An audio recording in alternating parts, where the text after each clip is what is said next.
Okay, today I'm super excited to be joined by Martin Juul-Olsen. I hope I got that pronunciation right now. Yes, thank you. Hello, Michael. Awesome. And Martin is a stock market guide who has been working with us for a couple of weeks now. Martin, would you like to share quickly? Could you share what you do, what you help people do? Let's maybe start with that. Yeah, so I help people onto the stock market. So I have my own bootcamp, 6-week bootcamp program where I help people go from beginner to investor in the stock market.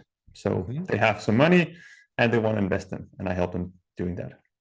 Awesome, excellent. So it's like a course/coaching program where people can ask you questions, but there's also some materials that they go through on their own. Exactly, it's a cohort-based course. Yeah. Okay, good. And so where were you before we decided to work together? What were the challenges that you were facing? I was very much in the inbound land, waiting for people to come to me, and it was challenging to reach out to people, booking meetings with people. Yeah. What was challenging about it exactly? Could you dissect that a little bit? Yeah, so it's it has a lot to do with feeling comfortable reaching out to people and being in control of that situation. So that's I post a lot on LinkedIn, and I feel comfortable doing that. But the next step to reach out to people was very hard for me somehow. Yeah. Okay. And was that because you didn't want to appear salesy, or what was the issue? Yeah, a lot of it had to do. So sales in my mind is a bit dirty somehow. Yeah, I think how to not appear salesy was kind of the main challenge, and also just bringing up or connecting with people online that you don't know. It's always like networking. I'm a social guy, but for example, networking events has always been my like I don't like those for some reason. So this is kind of in the same realm. Okay, interesting. And then how is it working with us, and what would you say were your takeaways? Yeah, so that was great. I mean, the main takeaways for me have been the basically creating that connection, knowing how to do it, how to reach out, outbound prospecting, and having a system, right? So before that, I was really lacking the system part. And then the weekly calls that we've had in the group together has been great to also see how are other consultants doing it, right? How they're reaching out to people and having examples and their stories as well. So far it's been really good, and now I have this system that I can finally apply, and it's going quite well. Yeah, and you mentioned the numbers. So if I remember correctly, you now are having a 13% call booking rate, meaning you start 100 conversations with strangers, and then you book 13 calls with them, which is that correct? Is that the right number? Yeah, it's actually 14% now. 14. So, okay, yeah. Awesome. So that's a great figure, right? And I think this is also a testimony to the fact that you have such a good content presence, which you already had before working with us. But it's this kind of taking that goodwill that you have with people by virtue of being sort of in their lives, being present, and your content is great so that people really get used to you and build an affinity for you. But how can you actually take that and translate that into calls? Exactly. Right? That was probably the thing. And for 14% is spectacularly good, right? Especially if they are relevant for your market, right? Relevant potential clients. Exactly. Yeah. And I did not imagine as well that the first message that they respond to, that's 75%, right? That's quite high. So I get a lot of new connections and new people to write to by just reaching out. Yeah.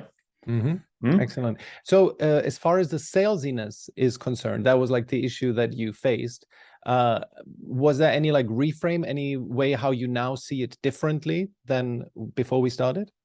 Yeah, I think the main thing for me is when I go into a meeting that I have the mindset of digging, if you will. Like I'm looking for what is their problem, what is the need that they're sitting with, what is their situation, and then how do I bridge myself the problem that they have and the solution that I have, right? Is there a bridge between that? So then the meeting becomes a lot more about what is the situation, and of course I'm genuinely interested. And then the salesy part, you could say, comes then at the very end of it when I can see, okay, there's an opportunity for me here to bring something of value. So yeah, it's been. I had a good meeting this morning where that was the exact how it went. We talked for first I had these like shorter meetings, but this was 30 minutes. That was great. Did you close? I didn't close because she has she's with her family, right? And she invests together with her husband. So she needed to talk with her husband about it. But you know, okay. But it was a much better for me. I felt much better in the meeting. She seemed that she felt a lot better in the meeting than the other meetings that I had prior. And she was very excited about this cohort that I run. So it seemed more like, okay, she's presenting her need, and I presented then my solution to it. And that was, you could see like on her face, like, oh yeah, that makes sense. Like you have something that is of value to me. So perfect. And would you say, have you applied the same, because that was, you talked about sales calls, but do you feel that this mindset shift, like from actually the kind of, it's a caricature of sales where you think like you talk to somebody and instantly you start telling them what they need to do. That's like the old way of viewing it and a bit of a caricature of sales, versus what you just said. It's the like finding out what their problem, what their need is. Did you find that mindset shift also was useful when it comes to direct messaging on LinkedIn? Yeah. I mean, exactly, right? I think now direct messages on LinkedIn has much more to do with me coming into their world and being, again, genuinely interested in what they do. So I'm writing to them to create a connection and to start a conversation, not to sell anything to them. So it's the networking part that is important, right? And that's the mindset that, yeah. Great, excellent. What would you say was your biggest takeaway from working with us? It was I think it's this mindset of coming into it and being confident in writing to people and feeling good in that process, from I don't know you, they don't know me, to being in a call with them. Yeah, it makes a huge difference when you actually enjoy what you're doing, right? When you are dreading to do prospecting, then it's likely you won't do it. But if you say, yeah, it's actually quite a nice activity and you don't mind doing it, right, that makes a whole of a difference. Yeah, exactly. Like it can be a huge procrastination area, that because I do want to help people. That's why I quit my job to do this, right? And then it's silly that there's this little barrier in front of it that is like, no, don't contact people. It's dangerous, and don't be salesy. So that's a potential unlocked, you could say. Awesome. Final question. If somebody were to talk to you and were on the fence about going to work with us, they tell you, yeah, I spoke to this guy, Michael, and I don't know, is it the right thing for me to do? What would you tell them? I would tell them, if you're looking to do well on your outbound prospecting skills, right, you should definitely go book the course with Michael. And if you're interested in looking at how are other people as well, like because you're sitting with other people in these group calls every week, how are other people doing it, get some inspiration as well.